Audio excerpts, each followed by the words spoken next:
Microchips implanted in human bodies could transform the way we deal with everyday tasks. As you may have heard, some workers in Sweden are volunteering to have chips injected into their hands. They say the technology can make some tasks easier and reduce the amount of personal items employees need to keep up with.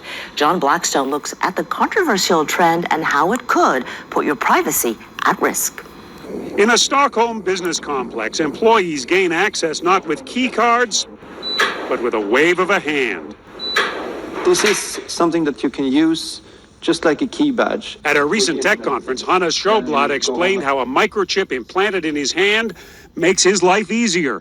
It replaces all the keys and cards that used to clutter his pockets.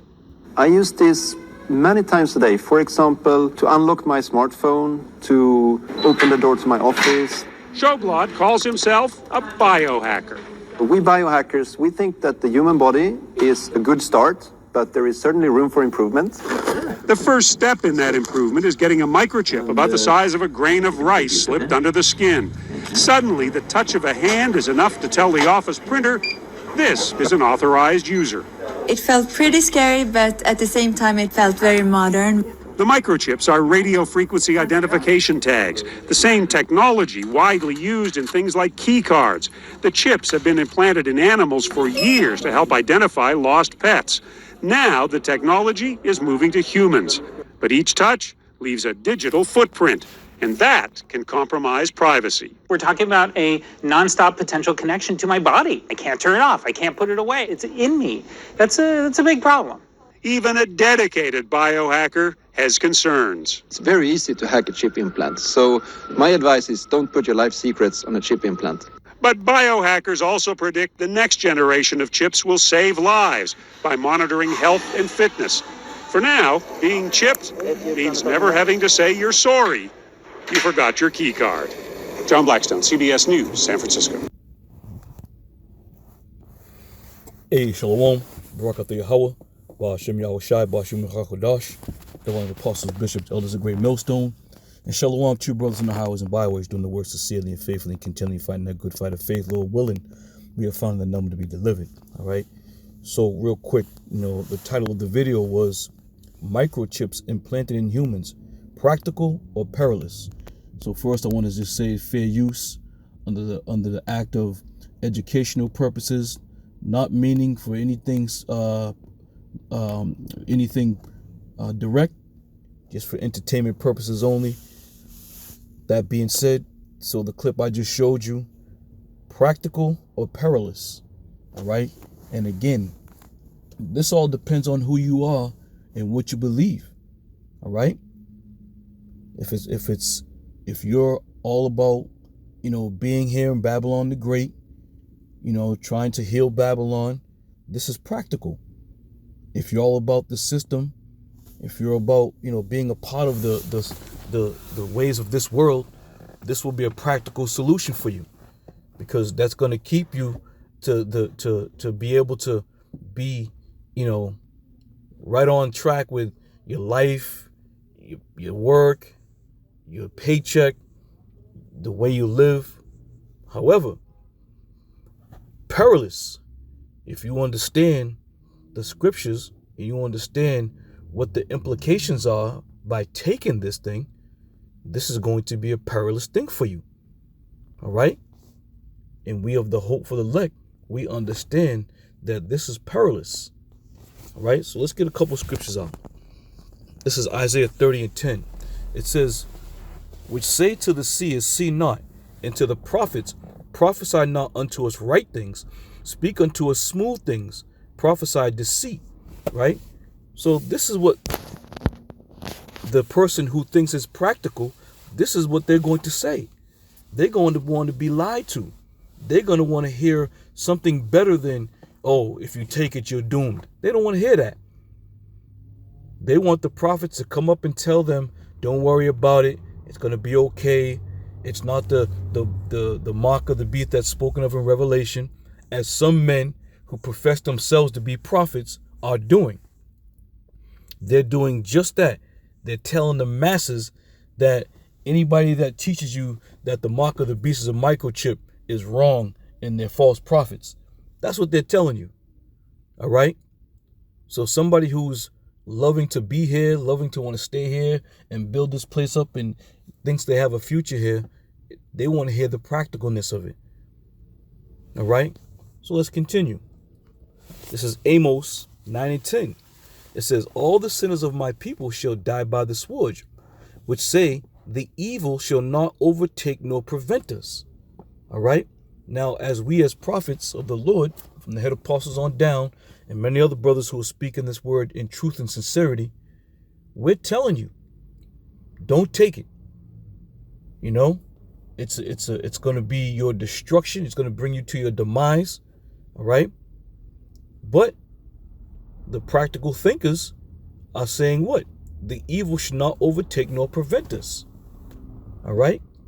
So no matter what we say to you, no matter how we bring it out, no matter how we show you and prove it through the scriptures, it's not going to prevent you from taking it. Especially when you hear that if they got some kind of bonus to go with taking it. I don't know if they got like a chip currency system where as soon as you get your chip implanted, they're going to give you, X amount of credits, however they're going to work it. All right. And that's going to be a selling point, especially for Jake. For our people, it's going to be a huge selling point. Because first and foremost, anything free, Jake is all about it. So if they say, come on down, get your local C-hip, come on down. And when you get it, we're going to give you 50,000, C-hip credits. Easily converted, equivalent to, $50,000. A lot of you Jakes are going to fall for it. All right. But again, is it practical? Is it going to be practical for you? Absolutely. Because you don't believe that this world is coming to an end. 2 Timothy 3 and 1. It says, know this also, that in the last days perilous times shall come. Now that we're in these last days, the M.O.T.B is a perilous item. It's a perilous thing, man. So I had looked up perilous just right quick. The quick overview dictionary definition. Perilous. It says, meaning full of danger, risk, or hazardous, often implying a threat to life or safety. Okay? So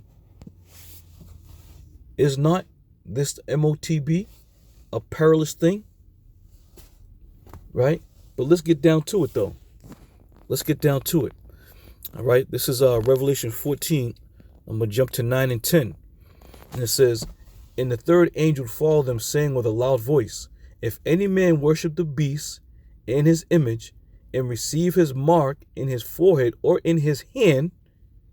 All right. Now it's crystal clear when you watch these videos and you look at what's happening. These people are receiving a mark in their hand. And it says, the same shall drink of the wine of the wrath of Yahweh, which is poured out without mixture into the cup of his indignation, righteous anger. And he shall be tormented with fire and brimstone in the presence of the holy angels and in the presence of the Lamb, Yahweh Shai. All right. So this is why it's perilous. If you want to take that risk, and if you take that risk, that means what? You don't believe this word. You don't believe it if you take that risk. And if anybody out there is telling you to take it, they don't believe in the word of Yahweh Shai. Point blank, period. There's no other way around it. There's no other way to explain it. Okay? As we just read, in the last days, perilous times will come. This is a perilous time that we're living in. Dangerous time. Life-threatening times. Again, we just read, if you receive that mark, the Lord said, you're going to receive the wrath of the indignation, which is poured out without mixture. All right? So if you truly believe that what we're teaching is wrong, and what we're teaching is something that has already happened, because you got men saying the mark of the beast was Christianity.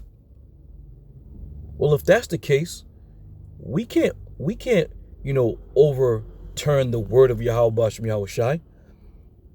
If the mark of the beast is Christianity, that means what? We all received it in some shape, form, or fashion. So that means what? Then we're going to receive the indignation of the Lord. You got to make it make sense, man. Revelation 3:10.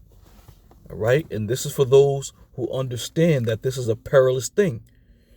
Because thou hast kept the word of my patience, I will also keep thee from the hour of temptation, which is when that time comes, it's going to be the full implementation of the M.O.T.B to all the world. But because we have believed, we have trusted, we have had faith, we haven't wavered, we haven't turned to the left side, the Lord said he's going to keep us from the hour of temptation, which shall come upon all the world to try them that dwell upon the earth. All right? So, going back to the beginning, it says perilous, practical or perilous. And it all depends on what you believe and who you are. All right? If you're believing and trusting in the fashions of this world, then by all means it's going to be practical for you. Have at it. But don't sit there and cry and try to, pull it out of yourself and turn, because you've been warned. You've been warned. All right? So the hour of temptation is going to be that hour, that day is going to be a crossroads. You're going to come to that crossroads. And whatever side you choose is going to be whether the Lord visits you in a blessed way, or the Lord visits you in a way of destruction. All right. So again, I'm gonna say shalom. I'll see our brothers in another one.